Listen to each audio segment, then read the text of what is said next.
कौन ब्रह्मा का पिता है, कौन विष्णु की मां, शंकर का दादा कौन है, हमको दे बता। ये जानने के लिए कृपया सुनिए।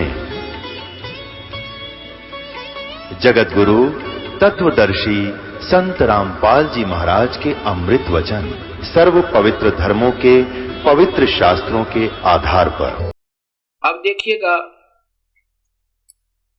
अब देखिएगा ये ऋग्वेद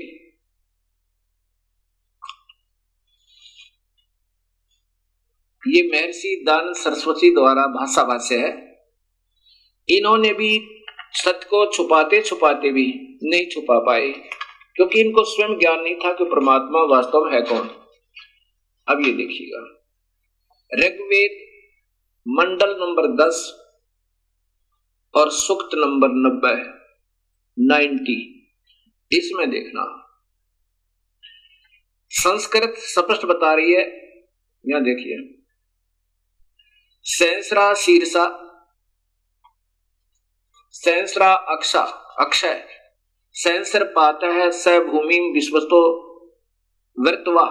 ये देखना वृत्वा अति तिष्ठन्त 10 उंगलम पुरुष है परमेश्वर। ये काल भगवान, पुरुष माने काल भगवान, क्योंकि अब सहस्रा शीर्षा संसार के सिरों वाला, सहस्रा संसार के नहीं 1000 सिर वाला, जैसे गीता में लिखा है कि सहस्रा बाहु सहस्रा अक्ष वाले, सहस्रा अक्षय और हजारों आंखों वाला, इन्होंने संसार की आंखों वाला लिखा है, जबकि सहस्र माने 1000 होता है। 1000 पात है 1000 पैरों वाला सहस्रा पात।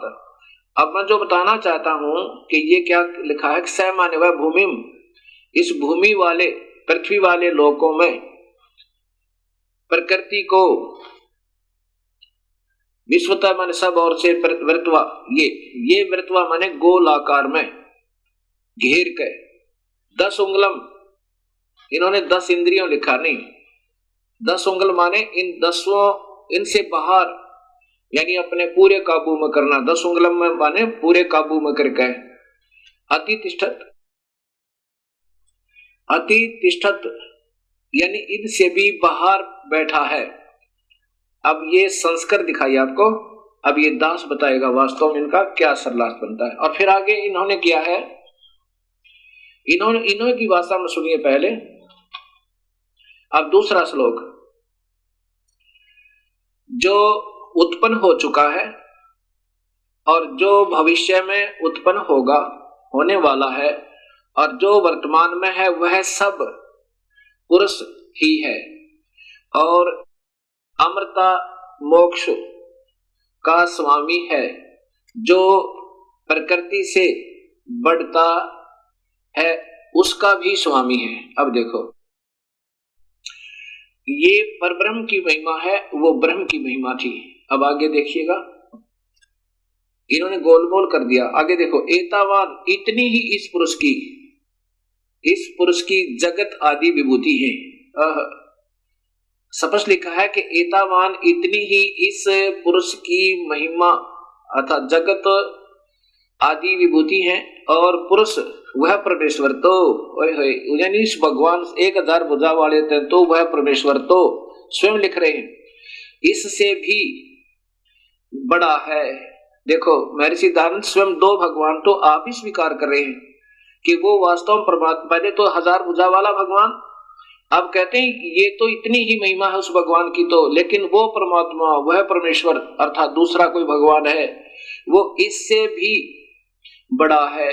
हे मालिक 2 भगवान स्वयं स्वीकार करते हैं और स्वयं कहते हैं भगवान है ही नहीं, निराकार है, एक ही प्रभु है, विश्व समस्त भूत जात इसका एक पैर है, एक पैर है, पाद है, इसके 3 पाद ज्ञान प्रकाश दिदिनी दिवी है, ये अमृतम अविनाशी है। अब ये ऋग्वेद मंडल नंबर 10 और सूक्त नंबर 90 स्वयं महर्षि दानंद सरस्वती जी द्वारा भाषा भाष्य अर्थात इसका सरलार्थ है। और ये स्वयं ही प्रथम श्लोक में स्वीकार करते हैं कि परमेश्वर संसार के सिर वाला सहस्रा शीर्षा, 1000 सिर वाला, 1000 भुजा वाला, 1000 आंखों वाला, ये काल भगवान है। और इसका वास्तविक अर्थ ये बनता है, इस दास ने किया है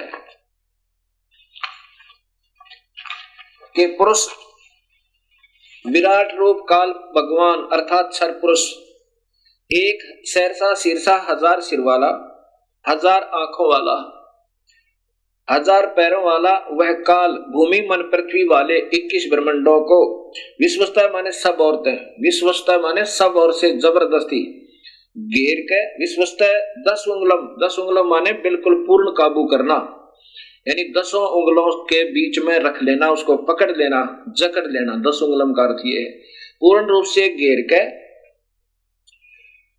वर्तवा यानी गोल आकार में घेर के, अत्यतिष्ठत इससे भी बाहर उस काल लोक में ठहरा हुआ है। ये आपको अभी मैंने दिखाया था और ये फिर देखिए। अब देखिएगा ऋग्वेद मंडल नंबर 10 और सूक्त नंबर 90 में प्रथम श्लोक में क्या लिखा है कि वो 1000 भुजा वाला भगवान काल विराट रूप, ये इन सबको वृत्ताकार में घेर कर, ये गोल आकार में घेर कर, यानी 10 उंगलों में कति काबू करके, 10 उंगलों माने बिल्कुल काबू करके, और उससे अतितिष्ठन्त, उससे भी बाहर, ये देखो यहाँ पर काल लोक में रहता है। और यही शिव पुराण विष्णु पुराण बता रहा है कि प्रकृति से न्यारा होकर वो अपने वास्तविक काल रूप में जाकर के अलग से स्थित हो जाता है। ये वो काल का निजलोक और ये काल का जाल है। और यही आपने महर्षि जी के द्वारा उलझ पुलझ करते हुए भी नहीं छुपा पाए। अब यहां आप देख रहे हैं ऋग्वेद के अंदर भी पूर्ण परमात्मा और साथ में ब्रह्म, परब्रह्म और पूर्ण ब्रह्म की सबतः महिमा वर्णित है और जो यथार्थ है। अब आपने ऋग्वेद मंडल नंबर 10 के सूक्त नंबर 90 का प्रथम श्लोक सुना कि ये काल भगवान 1000 भुजा वाला, 1000 सिर वाला, 1000 आंखों वाला, और ये इन सब सारे ब्रह्मांडों को रोक के और इनसे बाहर भी विद्यमान है। आगे दूसरे में क्या लिखा है कि एवं इस कुछ सही तौर पर पुरुष माने भगवान अक्षर पुरुष पर ब्रह्म है। ये तो नाशवान है पहले वाला तो, और दूसरा वास्तु कुछ भगवान रूप दिखाई देता है कुछ, क्योंकि वो खाता नहीं अक्षर पुरुष, और ये तपस्या पर बुनकर खाता भी है। ये नाम मात्र भगवान है, दिख है भगवान, पर वास्तव में प्रभु ये है नहीं। अब स्पष्ट लिखा है कि एक रूप तो उनका भगवान है काल का, विष्णु का, और वास्तव के रूप इसका यानी काल है, परम रूप काल है। ये उदाहरण आगे दूंगा। अब इसमें लिखा है कि दूसरे श्लोक में ऋग्वेद मंडल नंबर 10 और सूक्त नंबर 90 का श्लोक नंबर 2, एवं पुरुष है च इदम, एवं पुरुष माने कुछ सही तौर पर भगवान अक्षर पुरुष पर ब्रह्म है, और च और इदम माने यह, यत माने जो, भूतम माने उत्पन्न हुआ है, यत जो भविष्य में उत्पन्न होगा, सर्वम सब, यत माने प्रयत्न से, मेहनत के द्वारा, अनेन माने अन से, अतिरोहति विकसित होता है। जैसे इस क्षर पुरुष के यानी ब्रह्म के लोक में और अक्षर पुरुष परब्रह्म के लोक में जितने भी प्राणी हैं वो सब मेहनत करके, टुकड़े भरकर मेहनत करके अपना अन्न से ही इनका प्रफुल्लित शरीर होता है। लेकिन सतलोक में अन्न नहीं, अन्न से नहीं, वो अमृत आहार है वहां का, विकसित होते हैं। ये अक्षर पुरुष भी उतः माने संदेह युक्त, उतः है अमृतस्य मोक्ष, अमृतस्य ईशान। ये अक्षर पुरुष भी यानी ये परब्रह्म भी संदेह युक्त अमोक्ष देने का वाला स्वामी है। देखो स्पष्ट लिखा है, उत संदेह युक्त अमृत से यानी अमृतत्व का ईशान मन स्वामी है। ये भी संदेह युक्त है, यानी पूर्ण मुक्त नहीं कर सकता। इसमें भी गए हुए प्राणी पूर्ण मुक्त नहीं, उनका भी जन्म मरण है। लेकिन इनसे ज्यादा स्थायी होने से ये कुछ अक्षर पुरुष कहलाता है, कुछ अविनाशी कहलाता है। बिल्कुल स्पष्ट लिखा है कि ये भी सही मोक्ष नहीं दे पाता, ये भी संदेह युक्त है, इसका भी अधूरा मोक्ष है। लेकिन इस काल वाले तो बहुत ही अच्छा है, ये खाता नहीं प्राणियों को। अब तीसरे श्लोक में जैसा स्वयं महर्षि जी स्वीकार करते हैं कि इस भगवान की तो इतनी ही महिमा है, और जो भी प्रकृति आदि से उत्पन्न हुआ है उससे भी बड़ा भगवान और है, वो पूर्ण परमेश्वर और है। ऐसा ही इसमें लिखा है। अस्य माने इस अक्षर पुरुष की तो एतावान माने इतनी ही महिमा प्रभुता है। कितना स्पष्ट ज्ञान दिया है। प्रथम श्लोक में इस क्षर पुरुष ज्योत स्वरूपी निरंजन काल का वर्णन है कि ये इन सब प्राणियों को रोक कर 21 ब्रह्मांड में स्वयं बाहर भी रहता है। इसकी 1000 भुजा, 1000 आंखें, 1000 हाथ आदि आदि है। और दूसरे नंबर का भगवान एवं पुरुष है, यानी कुछ सही तौर पर भगवान है, क्योंकि वो खाता भी नहीं और इससे ज्यादा मोक्ष वहां पर मुक्त है प्राणी, बहुत समय तक शरीर रहता है, लेकिन वो भी संदेह युक्त मुक्ति का दाता है। पर ब्रह्म भी यानी पूर्ण मुक्त नहीं होते। और जितने भी इन दोनों लोकों में इस परब्रह्म के 7 संख ब्रह्मांडों में और काल के 21 ब्रह्मांडों में जितने भी प्राणी हैं ये मेहनत से ही टुकड़ा करके खाते हैं, चाहे देवता हैं और चाहे यहाँ पर अन्य प्राणी हैं। अब लेकिन सतलोक में ऐसा नहीं है। आगे लिखा तीसरे श्लोक में, अस्य माने इस अक्षर पुरुष की तो एतावान इतनी ही महिमा माने प्रभुता है। ये क्षर पुरुष अक्षर पुरुष तो इतना ही भगवान है। तथा पुरुष है माने पूर्ण परमेश्वर तो अतः माने इससे भी जयावान माने बड़ा है। होय होय, इस अक्षर पुरुष से भी ज्यादा शक्तिशाली है। और ये यजुर्वेद में स्वयं महर्षि जी भी स्वीकार करते हैं ऋग्वेद में कि वो परमात्मा तो इनसे बड़ा है, इनसे भी बड़ा है।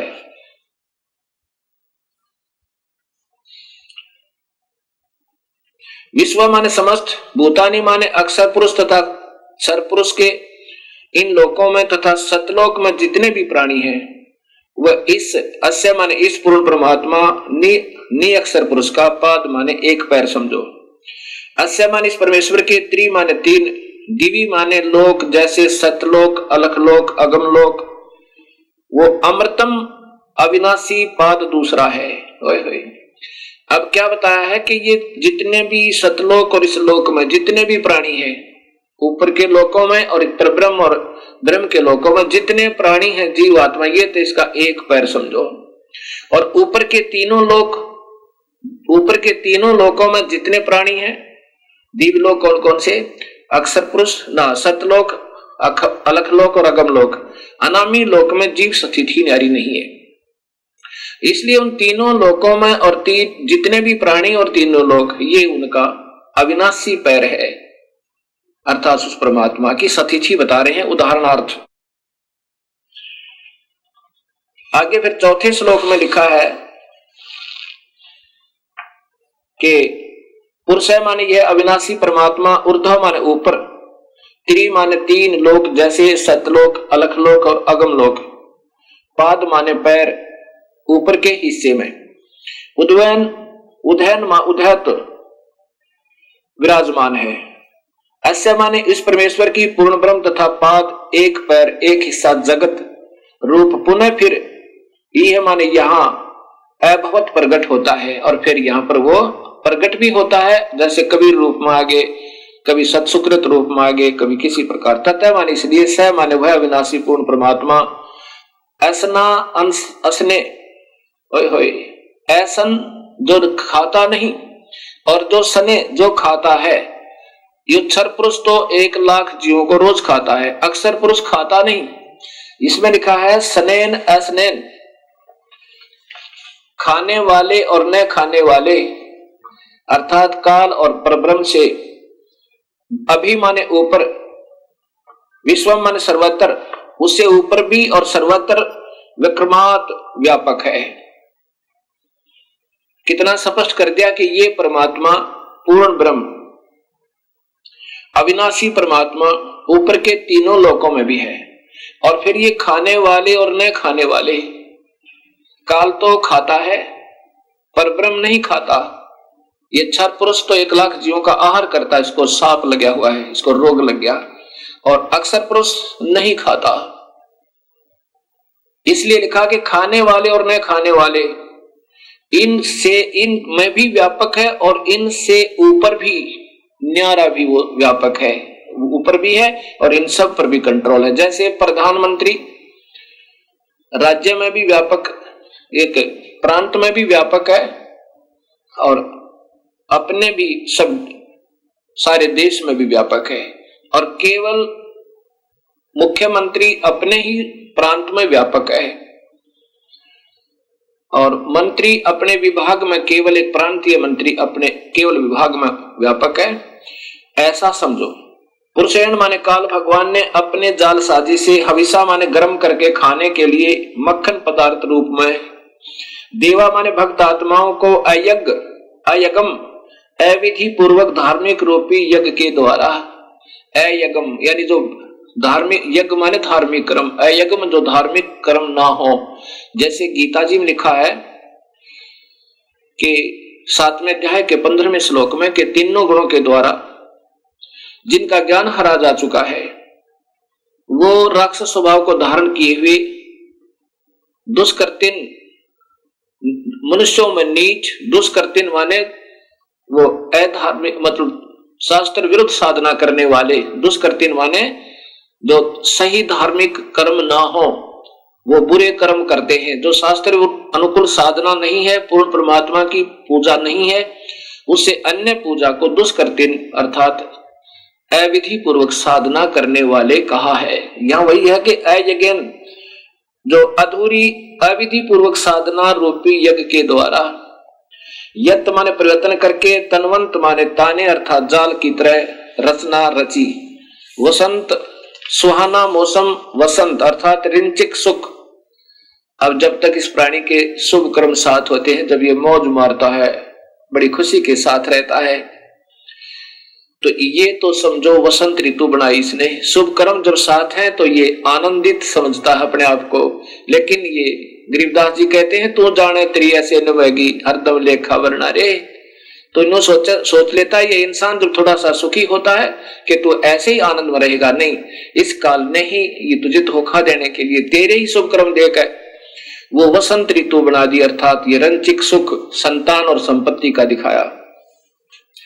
अजम माने घी अर्थात असित माने शुभ कर्म रूपी घी था तेरा योग, ये तेरी ये मलाई थी जो वसंत ऋतु रूप में दे दी, अर्थात तेरे को शुभ, तेरे ही शुभ कर्मों का योग फल देकर, और तुझे लग रहा था मैं मौज कर रहा हूं, भगवान ने मुझे आनंद दे रखे। और फिर देखिए क्या होगा, फिर ग्रीष्म आओगी, पाप कर्म रूपी गर्मी इस जीव को तड़पाने जलाने के लिए, अस्य माने इस काल का, इदम माने ईंधन अर्थात आग, और सर्द ऋतु जब ये शरीर छोड़ जाएगा फिर क्या करेगा, हवनीय पदार्थ द्रव्य बनकर, अर्थात फिर ये इसको खावेगा। पहले वसंत ऋतु तो वो शुभ कर्म जो तूने ही किए हुए थे तुझे ही दे दिए, तेरी ही मलाई, तेरा ही घी तेरे सिर पर दे दिया, वो तो वसंत ऋतु समझ इसकी। और फिर ग्रीष्म ऋतु वो आवेगी जब तेरे पाप कर्म होंगे, किसी की टांग कट जाएगी, किसी की आंख फूट जाएगी, किसी का बेटा मर जाएगा, किसी की बेटी मरेगी। ये ग्रीष्म ऋतु यानी तेरे को जलाने के लिए, तड़फाने के लिए इस काल ने जाल बना रखा। और फिर शरद ऋतु जब तू मर जाएगा, ये शरीर शांत हो जाएगा और फिर तुझे खावेगा वहां हवी, यानी तो जो फिर एक खाने योग्य पदार्थ बनाओ निकाल लेगा तेरे मत तपस्या के ऊपर। ये छठा श्लोक सुना है आपको। अब सातवां सुनो। अग्रतः माने बाद में, पहले अविधिवत साधनाएं करवाई, जैसे वेदों में ओम नाम का जाप लिखा है और महिमा पूर्ण परमात्मा की, ऐसे गीता में ओम नाम का जाप और यज्ञ हवन आदि लिखे हैं और महिमा पूर्ण परमात्मा की। अब इन नादान आत्माओं ने ओम नाम को पूर्ण परमात्मा का मंत्र जानकर और दिन रात मेहनत की, तपस्या की, लेकिन उसे प्रभु नहीं मिला। क्योंकि गीता जी के 11वें अध्याय के 47-48 श्लोक में और 53 चमन में स्पष्ट है कि अर्जुन किसी भी वेद वर्णित विधि से, यज्ञ से, हवन से, तप से, जप से मैं नहीं प्राप्त हो सकता, पर वो तो प्राप्त हुआ नहीं। फिर उन्होंने अपने अपने अनुभव के, उन विद्वान पुरुषों ने अपने अपने जितने जिनका ध्यान में जो उपलब्धियां हुई, अपने अपने अनुभव के शास्त्र बनाने शुरू कर दिए, और जिसके कारण ये भक्ति का पतन हो गया। ये ऋग्वेद बता रहा, ऐसे वेद पढ़ाने चाहिए थे अपने को।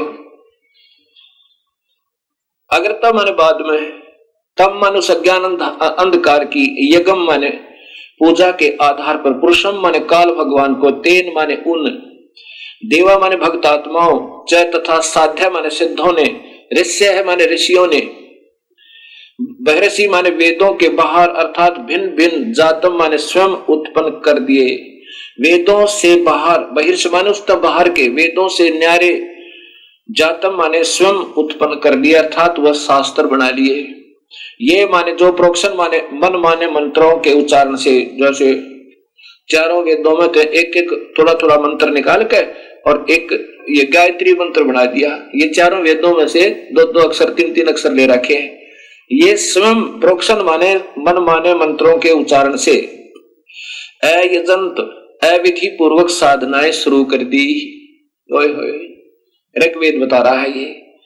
जैसे ओम भूर्भुवः स्वः तत्सवितुर्वरेण्यं भर्गो देवस्य धीमहि धियो यो न प्रचोदयात्, ये चारों वेदों में से छोटे छोटे मंत्र निकाल लिए और इसका एक मंत्र बना के आप ही अपने हिसाब से साधना शुरू कर दी। ओम नमः शिवाय, ओम भगवते वासुदेव नमः, ये जो मंत्र बना लिए, कहते हैं यहां से ये भक्ति सतर्कता चलागा। राधे श्याम सीताराम, ये कोई भक्ति मंत्र नहीं है, ये तो ठीक अपने मन को राजी करने के लिए, ये तो स्वीट टेबलेट्स है, ये तो मीठी गोली है। लेकिन नाम जाप से ही बात बनेगा जो वेदों में लिखा है। इस मन को प्रसन्न करने के लिए चाहे कुछ भी गाते बजाते रहो, इससे कोई लाभ नहीं होगा। उस मूल मंत्र से ही बात बनेगी जो वेदों में वर्णित है। और फिर पूर्ण परमात्मा कबीर परमेश्वर ने उस ओम मंत्र के साथ एक मंत्र और जोड़ा जो परब्रह्म का मंत्र है, और एक मंत्र और जोड़ा जो पूर्ण ब्रह्म का मंत्र है। ऐसे ये तीन मंत्रों का जाप से जीव का छुटकारा होगा। बाकी मन प्रसन्न करने के लिए चाहे फिल्मी गाने के आधार पर गा लो उस भगवान की स्तुति, और चाहे किसी मनमुखी मंत्र के आधार पर अपना व्यर्थ जीवन कर लो, उससे कोई लाभ नहीं। ये वेद बता रहे हैं। मनमाने मंत्रों के उच्चारण से अयजंत अविधि पूर्वक साधनाएं प्रारंभ कर दी। अब 8वां श्लोक है कि तस्मात उस धार्मिक यज्ञात, उस धार्मिक कर्म यज्ञ आदि से जो अविधि पूर्वक थे, अर्थात काल ब्रह्म को ही पूर्ण ब्रह्म मानकर निर्गुण सरगुण रूप से धार्मिक कार्य करने से सर्वहुत सब धार्मिक कार्य यज्ञादि करने वाले, अब उस पूर्ण परमात्मा को के ही जैसा इस काल को मान के उसी की साधना करने वाले, वर्षद प्रसद माने पूरी सभा, प्रसद माने पूरी सभा यानी पूरा भक्त वृंद, सभी भक्त आत्माएं, समुदाय आयजम पिंगला हुआ गी अर्थात प्रभु प्राप्ति की प्रेरणा से विशेष प्रेरित। अब जैसे ये भक्त संत जन बढ़िया बढ़िया लतीफेदार कथा सुना के इन भक्त आत्माओं को प्रेरणा तो इतनी दे देते हैं प्रभु पाने की, और जाप देते हैं काल का, और काल से भी निम्न सतर का, काल का भी कोना। फिर बताते हैं कि पीपल के चक्कर लगाओ, वट वृक्ष के चक्कर लगाओ, इसमें भगवान का देवताओं का वास होता है। कभी कुछ बताते हैं, मनमाने साधना दे देते हैं, कोई राम का जाप देता है, कोई हरि शरणम, ये कोई जाप नहीं है। ओम नमः शिवाय, ओम भगवते वासुदेव नमः, ये कोई मंत्र नहीं है। अब यहाँ कहते आयजम पिंगला हुए घी की तरह प्रभु प्राप्ति की प्रेरणा से विशेष प्रेरित सम माने पूर्ण परमात्मा की सत भक्ति सदृश जान के उन गलत मंत्रों को, उन नादान संतों के द्वारा दी गई साधना को सत मान के और जानकर भरतम धारण किए हुए उसको जाप करते हुए अपने हिसाब से सोचते हैं कि हम सही पूजा करें क्योंकि मेरे गुरुदेव ने मुझे बताया है। तान माने उस गलत साधना से ये जो 84 लाख जूनियां चार खानियां कहलाती हैं, पशुन ये संस्कृत बोल रहा हूं। पशु जूनी में चले जाएंगे वह पशु जूनी, और फिर वायान माने वायु में रहने वाले पक्षियों, आर्यन माने जंगली प्राणियों, चै तथा ग्राम्य गांव में रहने वाले व्यक्तियों, मानव आदि, चक्रे माने जन्म मरण के चक्कर में पड़ जाते हैं। ये मालिक ऋग्वेद स्पष्ट कर रहा है कि ये नादान आत्माएं इन गलत गुरुओं के ने अपने आप ही मनमाने मंत्र बनाकर वेद न्यारे और गीता से भिन्न ये सब फिर पशु जोनी में पशुन, व्यवान, आर्यन, ग्राम्य, चक्रे, ये सारे होते हैं इन धार्मिक शास्त्रों में। तो ये इस प्रकार ये पशु चारों प्रकार की प्राणियों खानियों में ये चक्कर में पड़ जाते हैं, ये मुक्त नहीं होते। अब यही ऋग्वेद मंडल नंबर 10 और सूक्त नंबर 90 का आपको श्लोक नंबर 9 सुनाता हूं। तस्मात उसके बाद सर्व माने सब, यज्ञात माने धार्मिक कार्य, हुता माने करने वाले, सामानी साधारण अर्थात वेदों को छोड़कर, छंदासी अन्य छह शास्त्र, 11 उपनिषद, गोपथ ब्राह्मण आदि जजीरे माने बनाए। अब इन नादान संतों ने अपनी अपनी अनुभूतियां अलग से 6 शास्त्र, 11 उपनिषद, ये बाकी गोपथ ब्राह्मण और अन्य वेदों के ब्राह्मण बनाए। तस्मात मान उसके बाद रचय श्लोक जजीरे बनाए, अपने आप और श्लोक बना लिए नारे नारे। तस्मात उसके बाद यजुर प्रार्थनाएं, यजु माने प्रार्थनाएं, यजुर स्तुतियां, अन्य ब्राह्मण जैसे अन्य यजुर्वेद के अन्य ब्राह्मण अजायत माने बनाए। अब ओम जय जगदीश रे, स्वामी जय जगदीश रे, जय माता दी, पिछले बोलो अगले बोलो जय माता दी, ये बना लिए नो कहे, ये शास्त्र विरुद्ध है, इनसे प्रभु प्राप्ति नहीं हो सकती, तो मनराज जी करने वाली बात है। आगे 10वें श्लोक में लिखा कि तस्मात उसके बाद अश्वा माने घोड़े जैसी दौड़ लाएगी अपने अपने न्यारे न्यारे शास्त्र बनाने की। के माने इसलिए काल साधना से, ये माने जो अजायंत उत्पन्न हुआ, उभयादत, यह दोनों ही काल के दांत समझो। अब चाहे सरगुण मान के उसको, अचे निर्गुण रूप के, जो भी उपनिषद और जो भी अपने शास्त्र अन्य वेद ने छोड़कर जो भी अपनी अनुभूतियां लिखी, अपना अनुभव लिखा, ये काल के दांत समझो। इनमें उलझ गए सारी नादान आत्माएं। वेदों से अलग अगर कोई साधना बताता है वो गलत बताता है। वेद खुद भगवान द्वारा वर्णित है और उसमें उतना ही करना जितना लिख रखा है, उससे ज्यादा कम करता कोई अपने, वो फिर उस खेल के मैदान के नियमों से बाहर खेल रहा है। जैसे कोई खेल का मैदान होता है, उस प्लेग्राउंड की कुछ सीमा होती है, उसके अंदर ही खेलना होगा, उससे बाहर जो खेल रहा है वो खेलता रहो, उसको कोई लाभ नहीं। वो तो लोग दिखावा कर रहा है दुनिया को दिखाने के लिए, तो ऐसे यहां बता रहे हैं। अब उससे क्या हुआ कि तस्मात उसके बाद गावे माने गाय आदि गीत समझो, ये गीत ज्ञात बना लिए श्लोक अपने हिसाब से। जजीरे उत्पन्न हुए, चाहे तस्मात उसके बाद है निश्चय ही, जाता माने उत्पन्न छोटे छोटे लोग, गीत, दुर्गा की स्तुति, हनुमान चालीसा, जय गणेश देवा, इस प्रकार के। अजा माने बकरी, वह माने भेड़ जानो। ओए होए, अब ये निमन सत्र के तीर्था पर जाना है, अपने आप हनुमान चालीसा और जय गणेश देवा, ये भक्ति के नहीं, ये तो इष्ट स्तुति आप कर रहे हैं, करते रहो, लेकिन उस पूर्ण परमात्मा की भक्ति के बिना अन्य उपासना किसी भी देव की आप कर रहे हो वो व्यर्थ बता रखे गीता में और साथ में वेदों में। तो ये होगी फिर भेड़ बकरियों पर आगे। अब कबीर साहब कहते हैं, कबीर इस संसार को समझाऊं के बारे, पूछ पकड़ के भेड़ की ये उतरा चावे पार।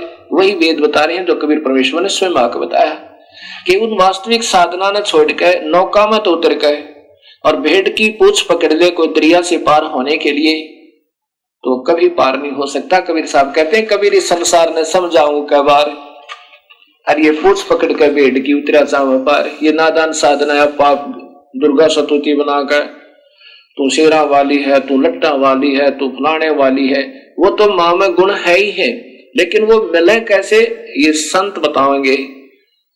जैसे बिजली की स्तुति कोई गावे, तो पंखा चला देती है, तो कूलर चलाती है, अंधेरे को उजाले में बदल देती है, जय बोलो बिजली की, जय बोलो बिजली की, पिछले बोलो बिजली की। अब इससे क्या होगा? ये तो गुण है उस विद्युत में, वो प्राप्त कैसे होंगे? उसका एक न्यारा मार्ग है, उसके लिए कनेक्शन लेना होगा, और वो कनेक्शन देने वाले कोई और होते हैं, उन गीत गाने वालों से, उन बताने वालों से कनेक्शन देने वाले और होते हैं। वहां कनेक्शन लेने से वो सुख होंगे जो बिजली के विद्युत के आप सुना करते थे। ऐसे इन शक्तियों के कनेक्शन देने वाले परम संत को ढूंढना होगा। जैसे गीता जी के 4 अध्याय का 34वां श्लोक कहता है कि अर्जुन उन संतों ने ढूंढ ले जो उस पूर्ण परमात्मा के परम तत्व के जानने वाले हों, उनको दंडवत प्रणाम करो और निष्कपट भाव से उनकी सेवा करो, और सरलता पूर्वक प्रसन्न करने से वो फिर तत्वभेदी संत, तत्वदर्शी संत तुझे जो मार्ग बताए वैसे करना। अब आगे क्या बताया है? अब अपने अपने हिसाब के शास्त्र बनाने से यजुर्वेद के 7 कांड नंबर मंडल नंबर 10 सूक्त नंबर 90 का श्लोक नंबर 11 सुनो कितना प्यारा लिखा है। यत माने जिस, पुरुषम माने पूर्ण परमात्मा की, अद माने खाने के लिए, अब देखो अपने उदर पूर्ति के लिए, अद माने अपनी उदर पूर्ति के लिए उस पूर्ण परमात्मा की, वी माने नाना प्रकार की, अधू माने अधूरी घटिया, वी माने भिन्न, अकल्पयन अधूरी काल्पनिक व्याख्या विवरण के आधार पर, किम माने कोई तो, अस्य माने इस पूर्ण परमेश्वर के, मुखम माने मुख को, उत्तम अंग को, और कोई बाहु माने भुजा को, उरु जांग को, और कोई पैर को प्रभु मानकर कतिधा नाना प्रकार के से उच्चते माने महिमा कहते हैं। ओए होए कितना स्पष्ट कर दिया। ये 11वां श्लोक कह रहा है कि वो नादान अपने उदर पूर्ति के लिए, जिनको पूर्ण ज्ञान है को ना, और अपने अपने अनुभव से को तो जैसे मुखम यानी उसके मुख को, मुख्य उस परमात्मा के नाना प्रकार के अंगों को, जैसे पहले बताया ना, इनका एक पैर तो ऊपर अजर अविनाशी है, एक नीचे है, इनका मुख्य अंग, कोई मुख ने, कोई पैर ने, कोई हाथ ने, इनको भगवान मान रहा है परमात्मा के। ने कैसे? जैसे कोई आकार बताता है, कोई निराकार कहता है, कोई ब्रह्मा को परमात्मा बताता है, कोई विष्णु को, कोई शिव को, कोई फिर कहता नहीं भगवान एक और है, वो निराकार है, वो दिखाई नहीं देता। एक समय 5 अंधे आपस में विचार करने लगे कि सुना है गांव में हाथी आया हुआ है, और हमें कोई हाथी के पास छोड़ दे तो हम हाथी देखें। एक आंखों वाला उनकी बातें सुन रहा था, उसने कहा भी तुम हाथी कैसे देखोगे सूरदास, तुम्हारी आंखें तो है नहीं। अंधों ने कहा कि हमारे हाथ आंखों का काम करते हैं, आप कृपा करके हमें उस हाथी के पास छोड़ दीजिए। उस आंखों वाले ने उन 5 अंधों को हाथी के पास छोड़ दिया, चारों तरफ छोड़ दिया। एक अंधे ने हाथी के पैरों का निरीक्षण किया ऐसे, दूसरे ने पूंछड़ का, तीसरे ने कान का, चौथे ने सूंड का, और 5वें ने पेट के आसपास हाथ फेरा। और जहां जाकर उनके हाथ, जैसे पैर वाले के हाथ हट गए, वो वापस हो लिया। उसने सोचा बस इतना ही हाथी होता होगा। दूसरे ने कान देख लिए कि बस इतना ही हाथी होता होगा। और ऐसे इन 5 अपने अपने अनुभव लेकर चल पड़े। रास्ते में आंखों वाले ने पूछा किसी और ने कि कहां गए थे सूरदास? वो कहने लगे हम हाथी देख कर आए हैं। आंखों वाला कहने लगा अंधो तुमने हाथी देखा कैसे? उन्होंने कहा हमारे हाथ आंखों का काम करते हैं। तो वो आंखों वाला कहने लगा भाई बताओ कैसा था हाथी? जिसने पैरों का निरीक्षण किया था वो कहने लगा हाथी होता है थंब जैसा, पिलर जैसा, थांब जैसा, खंभे जैसा। दूसरा बोला, अंधा बोला कि नहीं, ये इसको सही ज्ञान नहीं है, मैं बताता हूं। हाथी होता है बेल्ट जैसा, पटे जैसा। उसने, जो पहले वाले ने हाथी के पैर का निरीक्षण किया था, वो तो खंभे जैसा ही, बस पैर को ही हाथी मानकर और निश्चिंत हो गया।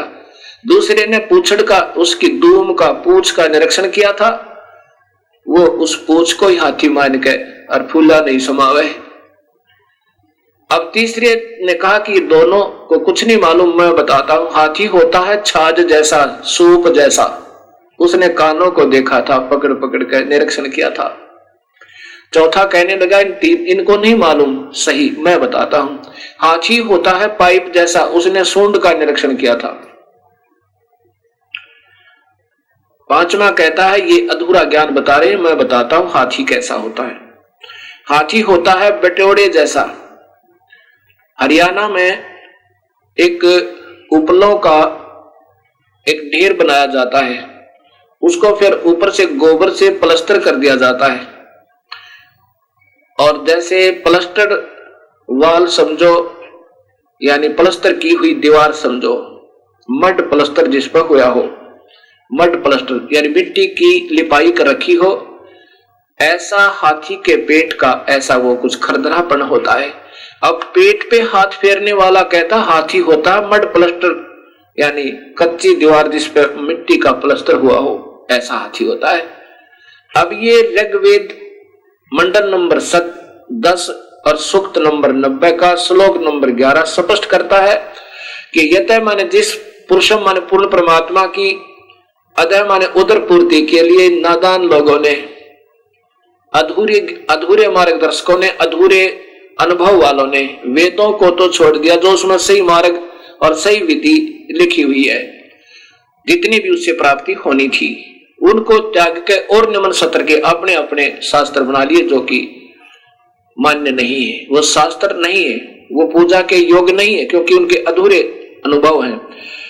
वी माने नाना प्रकार की, अधू माने अधूरी, घटिया, वी माने भिन्न, अलग से, अकल्पयन, अधूरी कल्पनाएं, व्याख्या विवरण आधार पर, किम माने कोई तो, अस्य माने पूर्ण परमेश्वर के, मुखम माने मुख को भगवान कहता है, यानी कोई तो कहता नहीं भगवान तो और है, वो तो मुख्य भगवान, मुख है उसका पूर्ण परमात्मा का।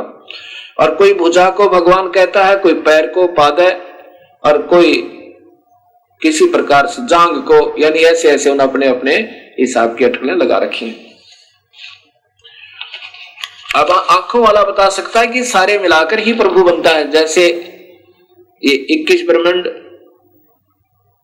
और ये तो एक अक्षर पुरुष है, इसके 3 पुत्र हैं, ब्रह्मा विष्णु महेश, और 7 संख ब्रह्मांड का मालिक ये परब्रह्म है, अक्षर पुरुष है, और पूर्ण ब्रह्म परमात्मा इन सब का कुल मालिक है, वो सतपुरुष है, उसका वास्तविक नाम कबीर है।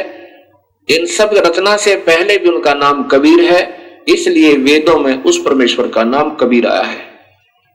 अब आपको इसी सूक्त के, ऋग्वेद के मंडल नंबर 10 सूक्त नंबर 90 के 15 और 16 श्लोक और सुनाता हूं।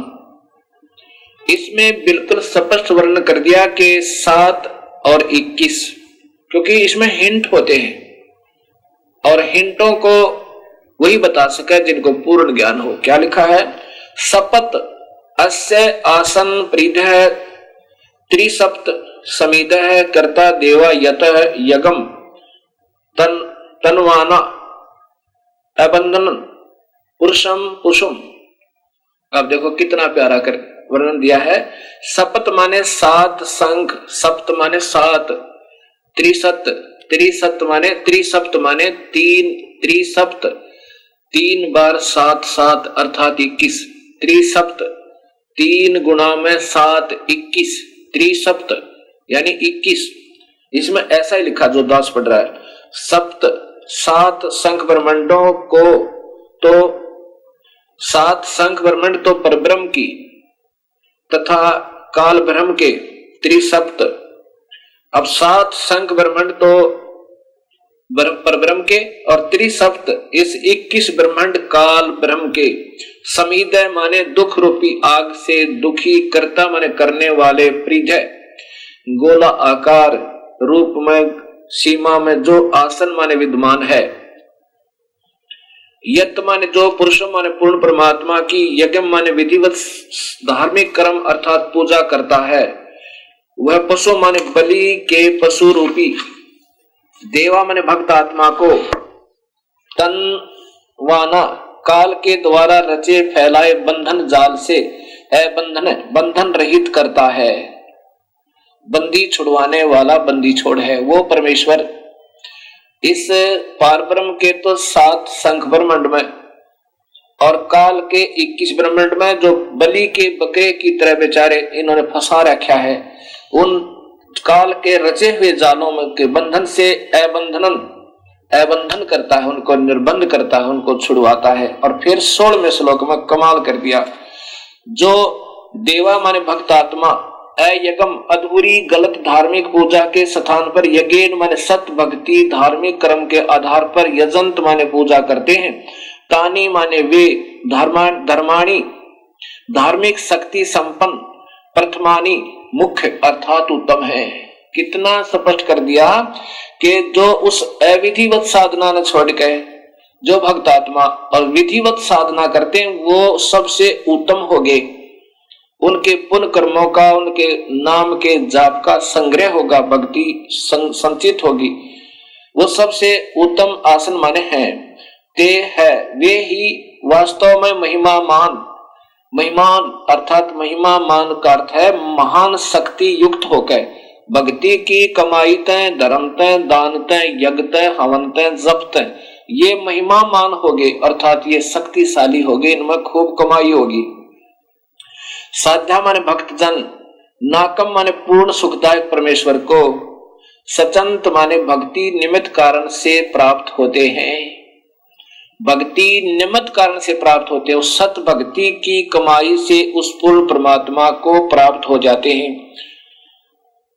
यत्र माने जहां पर, पूर्व माने पहले वाली सृष्टि के, देवा माने भक्त आत्माएं, संति माने रहती हैं। ओए होए होए, ये कितना स्पष्ट कहा है कि जो उस पूर्ण इस अधूरी साधनाओं को त्याग देते हैं, जब पता लग गया हम गलत साधना करें, वो भक्ति सही भक्ति करने से भक्ति युक्त हो गई, उनमें कमाई बन गई, नाम की, धर्म की, दान की, और उस कमाई के आधार पर उस पूर्ण परमात्मा को वो प्राप्त हो जाते हैं। जहां पर पूर्व माने पहले की सृष्टि के, देवा माने भक्त आत्माएं, संति माने रहती हैं। जहां पर हम पहले रहा करते सतलोक में, उस पहले वाली सृष्टि यानी सबसे पहले वाली सृष्टि सतलोक के अंदर, वहां चले जाते हैं जहां पर पहले वाली सृष्टि के भक्त आत्मा रहती है, जहां से हम बिछुड़ कर आए थे, जहां से हम सतलोक से बिछुड़ गए थे।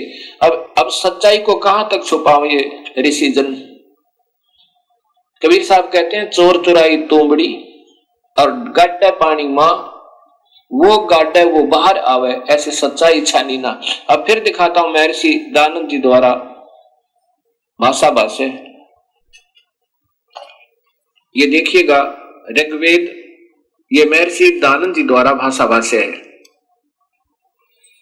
महर्षि दानंद सरस्वती, ये इन्होंने टीका किया है, और ये कांड नंबर 10 और सूक्त नंबर 90 का। अब श्लोक नंबर आप देखिएगा 15, इसमें सपथ अस्य संति पृथ्य और त्रिसप्त, ये त्रिसप्त इन्होंने कैसे किया है। यत जिस यज्ञ माने सृष्टि यज्ञ को तनवाना करते हुए देवा सृष्टि साधनभूत देव पशु देखते हैं, पुरुष को उसमें बांधते हैं, देखने वाले दृष्टा पुरुष को उसमें बांधते हैं। इस यज्ञ की सप्त, अब देखो सप्त, अब सप्त ने ये क्या समझे जिनको ज्ञान ही नहीं। सप्त माने 7 शंख ब्रह्मांड, सप्त माने 7, प्रीधि छंद रूपी प्रीधियां, ये गोला आकार में प्रीधि, जैसे प्रीधि नहीं होती प्रीधि, अब 7 आवरण ये अपने हिसाब से इन्होंने बनाए हैं, ऐसा नहीं। ये देखिए फिर त्रिसप्त माने 21, ये 21 ब्रह्मांड काल के और ये सप्त, ये सात, सप्त माने सात, ये सात शंख वर्मण परब्रह्म के। अब देखो समीध आदि कर्ता बनाई। अब इसमें 15वां 16वें श्लोक में देखो, ये स्वयं आप ही लिख रहे हैं, ये वही 16वां श्लोक है, सूक्त मंडल नंबर 10, सूक्त नंबर 91 का, ऋग्वेद 90 का, ये 91 आगे शुरू होगा, ये लास्ट है। देवा देव शक्तियां यज्ञ माने संकीकरण आदि से अथवा अग्नि से यज्ञम सृष्टि रूपी यज्ञ को अजायत माने करते हैं, अजंत, क्योंकि तानी माने वे, धर्माणी संसार के धारक बल। अब सब कुछ उलट सुलट करते करते फिर देखियो कहां आएगा सच्चाई।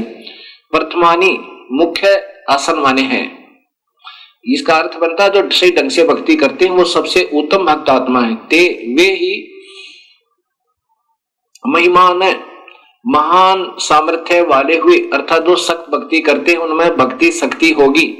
नाकम माने आनंद स्वरूप परमेश्वर को, सचंत माने निर्मित कारण से रूप में प्राप्त करते हैं। अब एक तरफ तो वो कहते हैं परमात्मा निराकार है, और यहां स्वयं कहते हैं कि परमेश्वर को निमित्त कारण से रूप में प्राप्त करते हैं।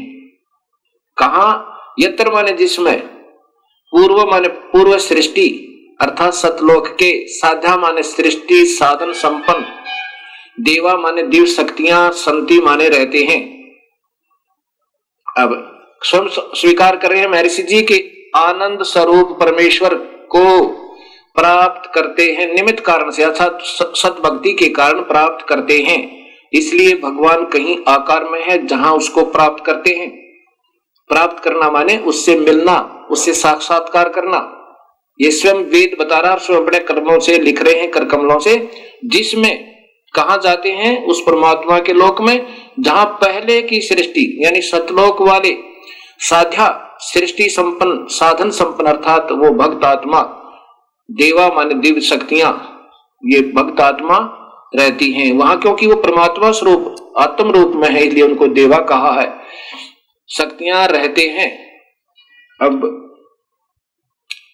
प्रिय भक्त आत्माओं, इस सच्चाई को इतना गहरा दबा दिया गया कि इसके ऊपर से मिट्टी हटाते हटाते ढेर सारा प्रयत्न करना पड़ता है। और पुण्यात्मा जो होंगी अब तुरंत समझ जाएंगी इन काल के दूतों, इन नकली संतों के जाल में नहीं रहेंगे। और इतना प्रमाण मिलकर भी जिनकी आंखें नहीं खुलती वो मूड बताए, वो मूड बताए। गीता में लिखा कि वो तो मूड है जो सत भक्ति नहीं करते। इतना कुछ प्रमाण होकर भी यदि आपको सत नजर नहीं आया तो आपके मोतिया बंद है। कबीर साहब की प्यारी आत्मा गरीबदास जी कहते हैं कि फिर तो ये देखत के तो नैन जिसमें फिरा मोतिया बंद रे। जिसको सफेद मोतिया बंद हो जाए उसकी आंख सोच दिखाई देती है तो उसको नजर कुछ नहीं आता। फिर तो आपका मोतिया बंद हो चुका है इन नादान संतों के गलत ज्ञान के आधार पर, जो सब शास्त्र विरुद्ध साधना सारे भक्त समाज को प्रवेश करती। और जो पुण्य आत्मा होंगी उनके लिए कहा कि ज्ञानी सुने सो हृदय लगाई, मूर्ख सुने तो गम ना पाई। बुद्धिमान व्यक्ति सुनेंगे तो वो तुरंत इस सत्य को स्वीकार करेंगे और आकर के अपना कल्याण करवाएंगे, उपदेश लेंगे और पश्चाताप करेंगे उस गए हुए समय का। और मूर्ख सुने सो गम ना पाई। अनजान व्यक्ति इतना प्रमाण पाकर भी नहीं समझ सके तो फिर उनको मूर्ख कहा है। ऐसा ही कबीर साहब की प्यारी आत्मा गरीबदास जी, क्योंकि जो गरीबदास जी कह रहे हैं वो समझो कबीर साहब कह रहे हैं, क्योंकि उन्हीं की शक्ति से वो पुण्य आत्मा उस परमेश्वर की महिमा हृदय से गा रहे हैं। उसमें बता रहे हैं कि चातुर प्राणी चोर हैं। चातुर प्राणी जिन्होंने गीता का एक अक्षर भी समाज को नहीं बता रखा और लाखों की संख्या में इन भोली आत्माओं को उलझाए बैठे। और कहते हैं गीता के मर्म ज्ञाता और उसके उस संत की महिमा गाते हैं गीता ही के ज्ञान के आधार पर। और गीता का एक अक्षर भी नहीं बता रखा गीता में क्या लिखा है। वो चतुर प्राणी गीता की आड़ लेकर अन्य महिमा गाकर अपनी मनमुखी साधनाएं बताकर वो तो चतुर प्राणी है। और मूढ़ वो है जो इतना ज्ञान पाकर भी नहीं समझे, तो वो उन्हीं के पीछे पड़े रहेंगे। उनके लिए कहा है कि चातुर प्राणी चोर हैं, ये विचक्षण है, ये गलत साधना बताने वाले, ये संत जन ये चतुर बताए। ये चातुर प्राणी चोर हैं, चोर क्योंकि शास्त्र विरुद्ध साधना दे रहे हैं, ये परमात्मा के भी दुश्मन है। ऐसा गीता में लिखा है कि जो शास्त्र विरुद्ध साधना करता है अर्जुन, वो मुझे भी और अंतर्यामी रूप में रहने वाले उस परम पिता को भी दुखी करता है, उसको घोर नरक में डालूंगा। और मूढ़ मुग्ध हैं ठोठ, ये संतों के नहीं काम के, इनके दोगड़ जोट। यानी इतना भी ज्ञान समझकर नहीं समझ में आई तो वो उन चतुर प्राणियों के योग्य हैं, 84 में जाने ही योग्य है। ऐसा गरीबदास जी बता रहे हैं कि चतुर प्राणी तो चोर हैं, वो तो अपनी झूठी साची लगाकर आपको गुमराह करते ही रहेंगे अपनी प्रभुता बनाए रखने के लिए। और मूढ़ मुग्ध है ठोठ, वो भोली आत्मा फिर भी नहीं समझ पाई तो उन न योग्य है, और वो फिर उनको काल के मुख में ले जाएंगे। और वो संतों के काम के नहीं है, उनके उन्हीं के साथ रहने दो, वो कहीं जाओ फिर किसी प्रकार दुख पाओ। लेकिन फिर भी को दयालु परमात्मा है कि भाई बार बार प्रयत्न करते हैं, हो सके ना जाने कब इंसान की आंखें खुल जावे और सत भक्ति पर वो लग जावे। अब जैसे विष्णु पुराण में लिखा है कि विष्णु का एक रूप तो पुरुष है इस काल के बारे में, और वास्तविक रूप उसका काल है। अब पुरुष माने भगवान, प्रभु वो नजर आता है जैसे सारी सुविधाएं उपलब्ध करावे और दुखी ना करे, वो परमात्मा होता है। अब इस काल का प्रथम रूप तो ऐसा नजर आता है जैसे कसाई बकरे पालता है और उनके लिए अलग से स्थान बनाता है और उनके लिए छाया बनाता है, गर्मी सर्दी से बचने के लिए उनके लिए मकान भी बनाता है, हिंसक पशुओं से बचने के लिए उनका डिफेंस करता है, चारों तरफ बाड़ लगा देता है, और पानी की व्यवस्था करता है, उनके चारे की व्यवस्था करता है, उनको फिर ऐसे हाथ से प्यार भी करता है। अब वो नादान पशु उस कसाई को अपना मालिक समझते हैं क्योंकि उनको वो अपना स्वामी नजर आता है, सारी सुविधा प्रदान कर रखी है। लेकिन जब वो आता है उनके अंदर, वो देखता है ऐसे ये कितने वजन का हो गया, कितना मांस हो गया इसमें बकरे में, ये कितने किलो वजन होया, कितने रुपए की कीमत इसकी होगी। और वो नादान पशु उसको अपना स्वामी मान के, किसको, कसाई को, उससे प्यार करता है, उसके मुख को चाटता है और ऐसे पैरों को उसके ऊपर डाल लेता है सीने से लगाने के लिए। अब उस भोली आत्मा ने, पशु ने, उस बकरे को ये मालूम नहीं, बकरी को, कि ये दुश्मन है तेरा, ये कसाई है। और फिर किसी का पुत्र आओ, किसी की पुत्री आओ, 10 की आवश्यकता 10 ले लिए, 20 की आवश्यकता 20 निकाल लिए और 100 की आवश्यकता 100 निकाल लिए। किसी का बेटा मरो, किसी की बेटी मरो। ऐसे ही ये काल भगवान है, यही महाब्रह्मा, महाविष्णु, महाशिव रूप में लीला करता रहता है, सबको गुमराह रखता है। इसका प्रथम रूप तो भगवान जैसा दिखा, जैसे बढ़िया पृथ्वी दे रखी, बढ़िया सूर्य बना हुआ, नीचे पानी मीठा है और फिर फलदार वृक्ष हैं, दूध, दही, घी, सेब, संतरे, मक्खन, कार, कोठी है ठाठ कर रखे। और फिर 1 लाख परिवार रोज टक्कर मार कर होते हैं, किसी का बेटा मर गया, किसी की बेटी मर गई, किसी के पुत्र मर गया, किसी का दामाद मर गया, और ये आनंद से 1 लाख जीवों का आहार करता है। अब ये काल का जाल कबीर परमात्मा बता रहे हैं। अब जब आपकी समझ में ये सृष्टि रचना आ जाएगी, तब आपकी सर्व शंकाओं का समाधान स्वतः ही हो जाएगा। भक्तमती शारदा का पुत्र सर्वानंद बहुत बड़े विद्वान, जिसने सभी शास्त्रों को बहुत अच्छी तरह पढ़ रखा था, अक्षर ज्ञान था उसको, आत्मज्ञान नहीं था। और अवर्तमान के सभी शास्त्र विजों को, सभी विद्वान पुरुषों को शास्त्रार्थ में पराजित कर दिया।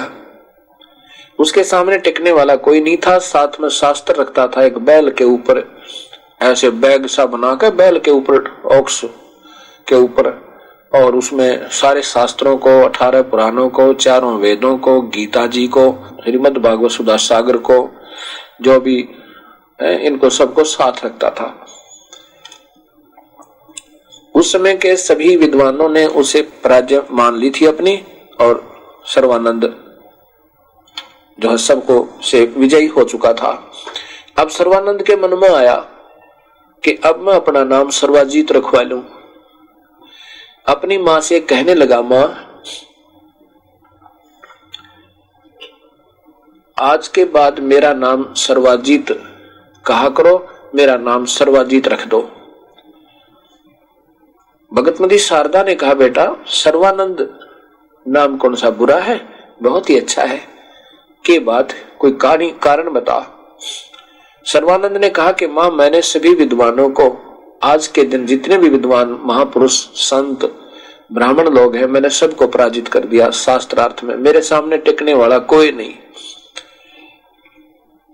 इसलिए मैं अपना नाम सर्वाजीत रखवाना चाहता हूं। शारदा जी ने कहा कि बेटा यदि अपनी मां से सर्वाजीत कहलाना चाहता है तो मेरे गुरुदेव को और पराजित कर दे, कबीर साहिब को। अब सर्वानंद पहले तो हंसा, उसको मालूम था कि मेरी मां ने उस जुलाहित उपदेश ले रखा है, और ये भी मालूम था उस नादान को कि मेरी मां बहुत दुखी रहा करती थी, बीमार रहती थी, सब आध्यात्मिक क्रियाएं सर्वानंद ने अपने हाथों भी कर ली थी, सभी देव बना लिए थे, महादेव बना लिए थे, और साथ में वैद्यों के भी दवाई दिला दिला कर थक लिया था। और बिल्कुल स्वयं उसकी माता जी बता रही है, बेटा मेरे हाथ सपर सिर पे रखा था उस परमेश्वर ने, मैं तुरंत स्वस्थ होगी। फिर भी वो अभिमानी प्राणी नहीं मान्या। कहने लगा, माँ जब उसकी माँ ने उपदेश लिया था उस समय सर्वानंद ने कहा था कि माँ तेरी तो बुढ़ापे में आपकी बुद्धि अच्छी नहीं रही, आपने तो काम बिगाड़ दिया, हम ब्राह्मण वो एक दानक जुलाहा, एक नीच जाति का, और माँ तूने तो गलती कर दी। तब उसकी माँ ने कहा था, बेटा एक बात बता, जब मैं तड़फा करती, रोया करती, तो भी मेरे चरणों में बैठकर रोता था बेटा। उस समय इस बरादरी ने, इस ब्राह्मण कुल ने मुझे क्या सहारा दिया, और क्या इन ब्रह्मा विष्णु में इससे हमें लाभ हुआ बेटा। ये तो भगवान बताए हैं 3 लोक के, भगवान हमारे गलत नहीं है, एक तो 3 लोक के भगवान है, ये कर्म दंड नहीं काट सकते पुत्र, आप भी विद्वान हो। भगवान राम ने बाली मारा था सुग्रीव का भाई त्रेता युग में, एक वृक्ष की ओट लेकर धोखा देखे, उसका भी बदला भगवान श्री कृष्ण रूप में वही विष्णु जी आए, वही श्री राम की आत्मा, और फिर अपना उनके भी पैर में तीर मारा, उस बाली की ही आत्मा एक पारधी बना, शिकारी बना, उसने उनका बदला लिया भाई। तो ये अपने कर्म भी नहीं काट सकते, हमारे दुखों का कैसा निवारण करेंगे। तो सर्वानंद कहता, माँ दुख तो कर्म के भोग नहीं पड़ते, भोगे ही समाप्त होंगे। और बोली, रे नादान बुद्धिहीन नो बता, जब मेरे कर्म का दंड तू ही बताया करता, माँ ये तो कर्म का दंड है, भोगना ही पड़ेगा। अरे उस परमेश्वर के सिर पर हाथ रखते मेरा कर्म दंड कट गया, अब तो वही बोली फिर बोल रहा है, अब मैं ना मानू तेरी भी दूता ने बेटा, जब मेरे साथ स्वयं बीत चुकी है मैं तेरी बात ना सुनूं। ऐसा एक वेद में लिखा है कि वो परमात्मा कबीर साहब पाप कर्मों को काटने वाला अंगारी कबीरसी। अंगारी का अर्थ होता है पाप कर्म काटने वाला। ये देखो यजुर्वेद अध्याय नंबर 5 का श्लोक नंबर 32, यह है यजुर्वेद अध्याय नंबर 5 श्लोक नंबर 32 में उसी का सी जो परम शांतिदायक है। कबीर अंगारी असी, वो पाप कर्म काटने वाला कबीर परमेश्वर है। बमबारी माने बंधनों का शत्रु, बमबारी वो बंदी छोड़ कबीर परमेश्वर है। और रत धामा, ये देखो रत धामा, ये रत माने सत और धामा माने लोक वाला, सतलोक में रहने वाला, सौ प्रकाशित सवर ज्योति, वो परमेश्वर कबीर साहब है। और गरीबदास जी अपनी वाणी में कहते हैं, जम जो राजा से डरे मिटे कर्म के लेख, अदले अदल कबीर हैं कुल के सतगुरु एक। जम जो राजा से डरे मिटे कर्म के अंक, कागज कीरे दरगह दई 14 कोट नहीं चंपे। वो कबीर परमेश्वर है जो हमारे कर्मों के, पाप कर्मों के अंकों को मिटा देता है। अब क्योंकि हमारे अंदर ये मेहनताई इतनी घुस जाती है, मरना मंजूर, गधे बनना मंजूर, पर मान बढ़ाई नहीं छोड़ सकते, बल्कि सच्चाई को उल्ट पड़ेंगे। कुछ तो सोचना चाहिए। ये काहे कि मान बढ़ाई, 2 दिन का जीवन अपना और चले जाएंगे ऐसे ही। हमने अपने अधूरेपन को हारना पड़ेगा, प्रभु प्रसन्न होगा और फिर आप बैठ के भक्ति करेंगे डट के। तो सर्वानंद ने को उसकी माँ ने बहुत लताड़ा, ने बोला रे नादान, तो आज भी नहीं कह रहा, यूं ही कह रहा है। मेरे लिए तो बेटा वो भगवान है और परमेश्वरों के परमेश्वर स्वयं आए हुए हैं बेटा। जिसका लग गया वो जाने, मेरा जितना दुखी प्राणी कोई नहीं था। ना तेरी बात में अच्छी लगा करती तो खूब दूता झाड़ा करता मेरे द्वारा बैठ के। और पुत्र जब तक शरीर स्वस्थ नहीं है तो इंसान का सारी संपत्ति और सब वैभव व्यर्थ है। तब वो कहने लगा, उसकी माँ बोली, बेटा उस कबीर परमेश्वर ने पराजित कर दे तो तेरी माँ तुझे सर्वाजीत कह देगी, ना तो बेटा तेरी माँ तुझे सर्वाजीत नहीं कहेगी। फिर हंसा वो, कहने लगा, माँ तेरे रही बोली कतई, सॉरी कतिये बोली है, उसका क्या राणा, वो तो गंवार है, मेरे सामने बोल नहीं सकता, ना उन वेदों का ज्ञान ना गीता का। उसकी माता बोली शारदा, कहने लगी, बेटा ठीक है तेरी बात में फिर पीछे सुनूंगी। वो चाहे गंवार है अरते वो सर्जन आ रहे, ये तो बाद में पता चलेगा बेटा, तू उसको पराजित कर दो आप, फिर मैं आपको सर्वाजित कहूंगी।